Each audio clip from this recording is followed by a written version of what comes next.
ಚಿನ್ನದ ದರ ಏರಿಕೆಯಾದ ಬೆನ್ನಿಗೆ ರಾಜ್ಯದಲ್ಲಿ ಕಳ್ಳರ ಕಾಟ ವಿಪರೀತ ಏರಿಕೆಯಾಗ್ತಾ ಇದೆ. ಅಲ್ಲಲ್ಲಿ ಕಳ್ಳತನ ದರೋಡೆ ಕೇಸುಗಳು ಜಾಸ್ತಿ ಆಗ್ತಾನೆ ಇರುತ್ತೆ. ಈಗ ನಿಮ್ಮ ಮುಂದೆ ಇಡ್ತಾ ಇರುವಂತ ಡೀಟೇಲ್ ಇದು ತುಮಕೂರಿಗೆ ಸಂಬಂಧಿಸಿ. ತುಮಕೂರಲ್ಲಿ ಹಾಡಹಗಲೇ ಚಿನ್ನದ ಅಂಗಡಿಯಲ್ಲಿ ದರೋಡೆಯಾಗಿದೆ.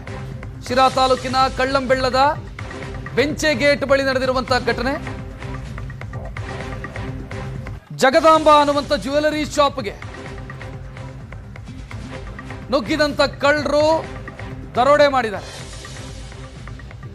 ಚಿನ್ನದ ಅಂಗಡಿ ಮಾಲೀಕನ ಮುಖಕ್ಕೆ ಕಾರದ ಪುಡಿ ಎರಚಿ ಲೂಟಿ ಮಾಡಿದ್ದಾರೆ. 30 ಲಕ್ಷಕ್ಕೂ ಅಧಿಕ ಮೌಲ್ಯದ ಚಿನ್ನದ ಆಭರಣವನ್ನ ಕಳ್ಳತನ ಮಾಡಿ ಪರಾರಿಯಾಗಿದ್ದಾರೆ, ದರೋಡೆ ಮಾಡಿ ಪರಾರಿಯಾಗಿದ್ದಾರೆ.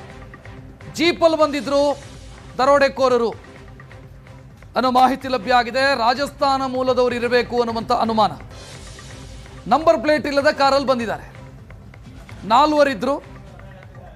ಮಾಲಕನ ಕೂಗಾಟ ಕೇಳಿ ಅಂಗಡಿಗೆ ಓಡ್ ಬಂದಿದ್ದಾರೆ ಸ್ಥಳೀಯರು. ಕಾರು ಬಿಟ್ಟು ಕದೀಮರು ಎಸ್ಕೇಪ್ ಆಗಿದ್ದಾರೆ. 4 ಜನರ ಪೈಕಿ ಒಬ್ಬನನ್ನು ವಶಕ್ಕೆ ಪಡೆದಿದ್ದಾರೆ. ನಿನ್ನೆ ಮಧ್ಯಾಹ್ನ 3:30 ಘಟನೆ. ಜಗತಾಂಬ ಅನ್ನುವಂಥ ಜ್ಯುವೆಲರಿ ಶಾಪ್ ಇದು. ಜಗತಾಂಬ ಈ ಜ್ಯುವೆಲರಿ ಶಾಪಲ್ಲಿ ಆಗಿರುವಂಥ ದರೋಡೆ.